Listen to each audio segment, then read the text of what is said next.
Madam வந்து நடிச்ச ஒரு படத்தோட ஃபர்ஸ்ட் லுக் மட்டும் அதாவது நான் பயங்கர பிஸி, டைமே இல்ல. ஒரே பிரஸ் மீட்ல நாங்க 4 படம் கூட வந்து ப்ரோமோட் பண்ணுவோம், அதுக்கெல்லாம் நீங்க சப்போர்ட் பண்ணுங்க. ஆமா.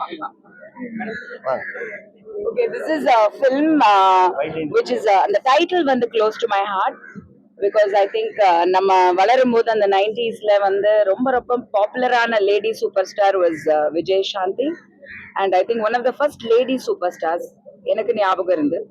இப்போ நயன்தாரா, அப்போ அவங்க தான். ஸோ அந்த டைட்டில்ல நான் ஒரு படம் பண்றேன். It is beautiful script. அது வந்து we are releasing the first look over here in this place உங்க முன்னாடி. ஏன்னா உங்களை பிடிக்கிறதும் கஷ்டம்.